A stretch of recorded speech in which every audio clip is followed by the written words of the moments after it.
এতিয়া আপুনি save অপশনটোত click কৰি দিয়ক। সেভ অপশনটোত ক্লিক কৰি দিয়াৰ লগে লগে পিএম কিষাণ সন্মান নিধিৰ ফৰ্মখন আপোনাৰ ফিল আপ হৈ যাব আৰু সেভ হৈ যাব।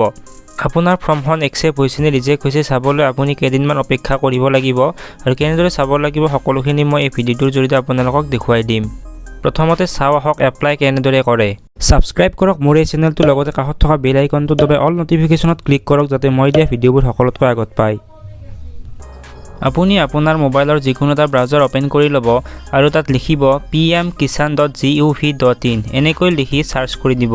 সাৰ্চ কৰাৰ পিছত আপুনি এনেকৈ দেখিবলৈ পাব ইয়াতে প্ৰথমে যিটো ৱেবছাইট আছে pmkishan.gov.in সেই ৱেবছাইটত ক্লিক কৰি দিব। তাৰ পিছত আপোনাৰ এই পেজটো খোল খাব। এতিয়া অলপ তলফালে আহিব, ইয়াতে দেখিবলৈ পাব eKYCৰ কাষতে আছে new farmer registration. New farmer ৰেজিষ্ট্ৰেশ্যনত ক্লিক কৰি দিব। তাৰ পিছত এই পেজটো খোলা খাব। ইয়াতে আপুনি দুটা অপচন দেখিবলৈ পাইছে, ৰুৰেল ফাৰ্মাৰ ৰেজিষ্ট্ৰেশ্যন আৰু আৰবান ফাৰ্মাৰ ৰেজিষ্ট্ৰেশ্যন। আপোনালোকে যিটো হয় সেইটো ক্লিক কৰি দিব। আপুনি যদি গাঁৱৰ হয় তেনেহ'লে ৰুৰেলত ক্লিক কৰিব আৰু যদি নগৰৰ হয় তেনেহ'লে আৰবানত ক্লিক কৰিব। তাৰ পিছত আপুনি আধাৰ নাম্বাৰটো ইয়াতে বহাই দিব লাগিব।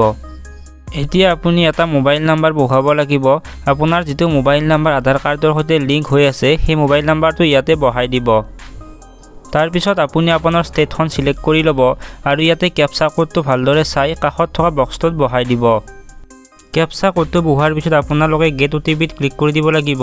ক্লিক কৰাৰ পিছত আপোনাৰ মোবাইলত এটা OTP আহিব আৰু আপুনি ইণ্টাৰ OTPৰ তলত OTPটো বহাই দিব লাগিব। যদি আপোনাৰ কিবা কাৰণত OTP নাহে তেনেহ'লে ৰিচেণ্ট OTPত ক্লিক কৰি আপুনি নতুনকৈ OTP ল'ব পাৰিব। এতিয়া আপুনি তলত দেখা কেপচা কোডটো ইয়াতে বহাব লাগিব। তাৰ পিছত সাবমিট অপশনটোত ক্লিক কৰি দিব। ক্লিক কৰাৰ পিছত আপোনাৰ মোবাইলত আকৌ এটা OTP আহিব। আপোনালোকে সেই OTPটো ইয়াতে বহাই দিব লাগিব। ইয়াতো যদি আপোনাৰ কিবা কাৰণ OTP নাহে তেনেহ'লে ৰিচেণ্ট OTPত ক্লিক কৰি নতুনকৈ OTPটো ল'ব পাৰিব। তাৰ পিছত ভেৰিফাই আধাৰ OTP অপশনটোত ক্লিক কৰি দিব। ক্লিক কৰাৰ পিছত আপোনাৰ পেজটো এনেকৈ খোল খাব। এতিয়া আপুনি অলপ তলফালে আহিব লাগিব। ইয়াতে ষ্টেটটো অটোমেটিক আহি গৈছে। ডিষ্ট্ৰিক্ট, সাব ডিষ্ট্ৰিক্ট, ব্লক আৰু ভিলেজ আপোনালোকে সিলেক্ট কৰি ল'ব লাগিব। তাৰপিছত ফাৰ্মাৰ নেমটো নিজে নিজে আহি গৈছে। জেণ্ডাৰ মেল আহি গৈছে। ইয়াতে কেটেগৰীটো সিলেক্ট কৰি ল'ব লাগিব। সিলেক্ট কৰিবলৈ হ'লে আপুনি সিলেক্ট কেটেগৰী অপশনত ক্লিক কৰি দিব। তাৰপিছত ইয়াতে ST, SC, জেনেৰেল যি হয় আপোনালোকে সিলেক্ট কৰি ল'ব আৰু যদি ইয়াতে থকা তিনিটাৰ ভিতৰত নহয় তেনেহ'লে জেনেৰেল /অদাৰ অপশনটোত ক্লিক কৰি দিব লাগিব। ফাৰ্মাৰ টাইপত ক্লিক কৰিব। ক্লিক কৰি ইয়াৰ পৰা আপুনি সিলেক্ট কৰি ল'ব। যদি সৰু খেতিয়ক হয় তেনেহ'লে স্মলত ক্লিক কৰিব, নহ'লে অদাৰ্ছত ক্লিক কৰি ল'ব। ইয়াতে সিলেক্ট আইডিত আধাৰ কাৰ্ড অটোমেটিকলি আহি যাব। টাইপ অফ আইডেন্টিটি প্ৰুফত আধাৰ কাৰ্ডটো ইয়াতে অটোমেটিকলি আহিব। আধাৰ নাম্বাৰ, মোবাইল নাম্বাৰ আৰু এড্ৰেছ অটোমেটিকলি আহি যাব। পিনকোড আহি যাব। তাৰপিছত ফাদাৰ্ছ, মাদাৰ্ছ নাইবা হাজবেণ্ডৰ যিকোনো এটা নাম ইয়াতে দিব লাগিব।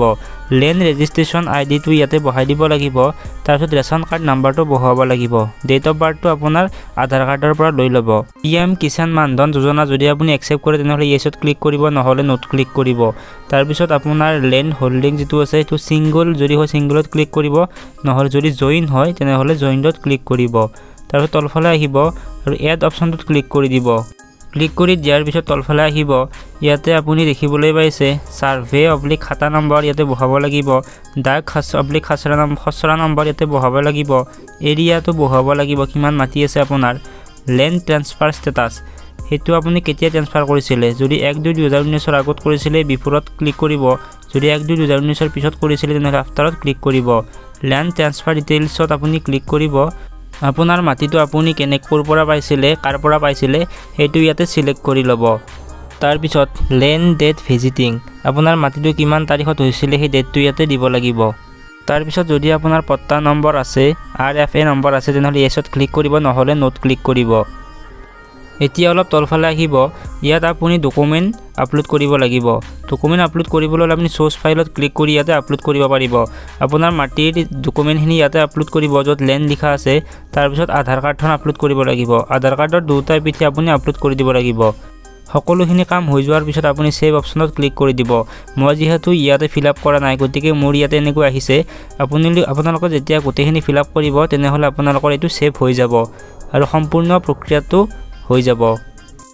এতিয়া এই ফৰ্মখন একচেপ্ট হ'ল নে ৰিজেক্ট হ'ল কেনেদৰে চাব মই আপোনালোকক দেখুৱাই দিছোঁ। কিন্তু এটা কথা মনত ৰাখিব, আপুনি যেতিয়া কৰাৰ পিছতে এনেকৈ চেক নকৰিব। আপুনি 2-4 দিন সময় যাবলৈ দিব, তাৰপিছত চেক কৰিলেহে গম পাব, নহ'লে পেণ্ডিং দেখুৱাই থাকিব। আপুনি এতিয়া হোম পেজলৈ আহিব লাগিব। এতিয়া অলপ তলফালে আহিব। ইয়াতে এটা অপশ্যন দেখিবলৈ পাইছে status of self registered farmer CSC farmers, তাত ক্লিক কৰি দিব লাগিব। ক্লিক কৰি দিয়াৰ পিছত এই পেজটো এনেকৈ খোল খাব। ইয়াত আপুনি আধাৰ নাম্বাৰটো বহুৱাই দি কেপচা কোডটো বহুৱাই দিব লাগিব আৰু চাৰ্জ অপশ্যনত ক্লিক কৰি দিব লাগিব। আপোনাৰ ফৰ্মখন একচেপ্ট হ'ল নে ৰিজেক্ট হ'ল চাৰ্জ অপশ্যনত ক্লিক কৰি দিয়াৰ লগে লগে আপুনি গম পাই যাব। ভিডিঅ'টো যদি ভাল লাগিছে তেনেহ'লে লাইক কমেণ্ট শ্বেয়াৰ কৰি দিয়াৰ লগতে মোৰ এই চেনেলটো ছাবস্ক্ৰাইব কৰি দিবলৈ নাপাহৰিব। আজিলৈ ইমানেই, জয় আই অসম।